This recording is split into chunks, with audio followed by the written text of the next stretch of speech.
Berjumpa lagi dalam permenungan kita, edisi Kamis 1 September 2022, Pekan Biasa ke-22. Bacaan-bacaan liturgi hari ini, bacaan yang pertama dari surat pertama Rasul Paulus kepada jemaat di Korintus, bab 3 ayat 18 sampai 23, dan bacaan Injil dari Injil Lukas, bab 5 ayat 1 sampai 11. Rasul Paulus menegaskan kepada jemaatnya di Korintus dalam bacaan pertama hari ini bahwa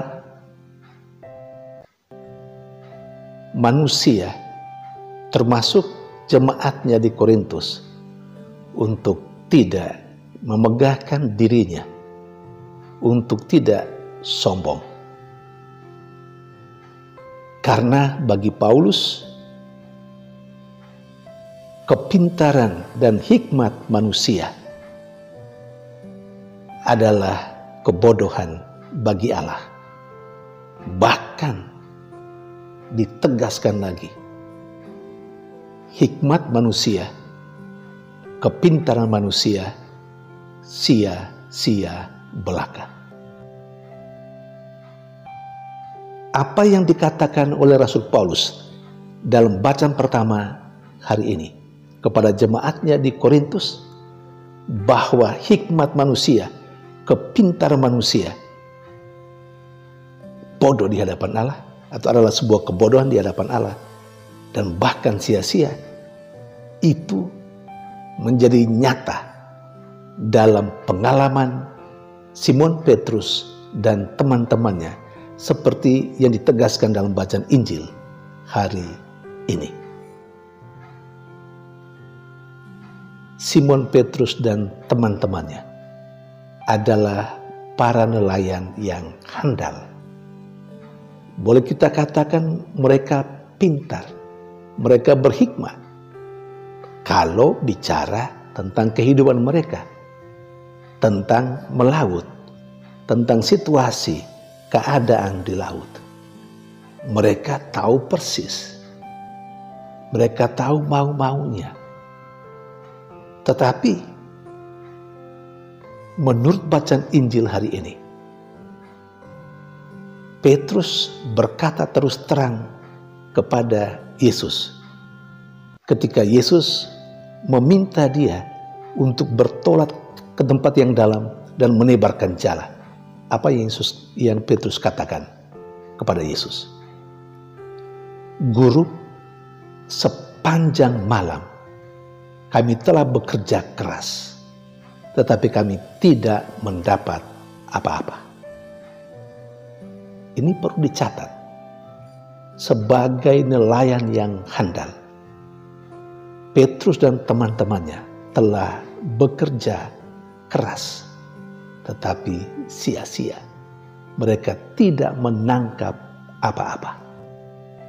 Lalu Petrus berkata kepada Yesus, "Tapi atas perintahmu, aku akan melakukannya." Dan apa jadinya? Setelah bertolak ke tempat yang dalam, lalu menebarkan jala, Petrus dan teman-temannya menangkap begitu banyak ikan. Bahkan diceritakan dalam Injil hari ini, perahu mereka hampir tenggelam. Saudari dan saudara yang terkasih,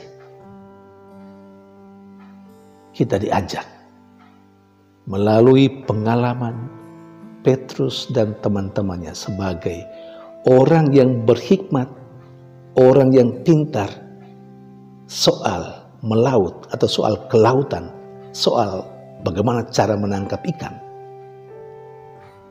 Kepintaran mereka, hikmat mereka ternyata tidak menghasilkan apa-apa, sia-sia belaka. Mereka baru memperoleh dan meraih hasil setelah Yesus menyuruh mereka bertolak ke tempat dalam dan menebarkan jala. Saudari dan saudara yang terkasih, semoga kita tidak memegahkan diri karena hikmat, karena kepintaran dan segala kemampuan yang luar biasa yang kita miliki. Kita harus tetap rendah hati di hadapan Allah dan juga di hadapan sesama. Karena hikmat kita adalah kebodohan di hadapan Allah, bahkan sia-sia. Saya bisa ambil contoh, atau kita bisa mengambil contoh dalam kehidupan kita sehari-hari. Bagaimana banyak orang pintar, banyak orang yang berhikmat, banyak orang hebat. Saat-saat tertentu, dalam banyak hal, tidak hanya satu hal, dalam banyak hal, tidak mampu berbuat apa-apa. Kalau kita masih ingat ketika atau saat-saat virus corona lagi melanda, memang sampai sekarang kita masih berada dalam situasi pandemi.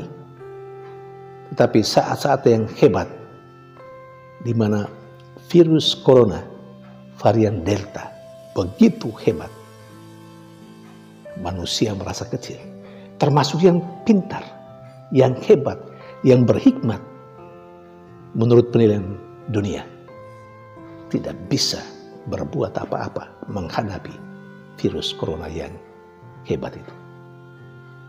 Artinya apa? Kepintaran manusia adalah kebodohan dan sia-sia. Apa seorang yang pintar dan seorang yang hebat bisa menambah sasta saja umurnya? Tidak ada. Itulah yang ditegaskan oleh Rasul Paulus kepada jemaatnya di Korintus dalam bacaan pertama hari ini, bahwa hikmat manusia, kepintaran manusia adalah kebodohan di hadapan Allah dan sia-sia. Sekali lagi, mari kita membangun sikap hidup yang rendah hati. Karena kita memang tidak ada apa-apanya di hadapan Tuhan. Dan kita bukan apa-apa kalau tidak karena Tuhan. Kita akan berhasil kalau kepintaran kita, hikmat kita satukan dengan berkat dari Allah, rahmat dari Allah. Tuhan memberkati.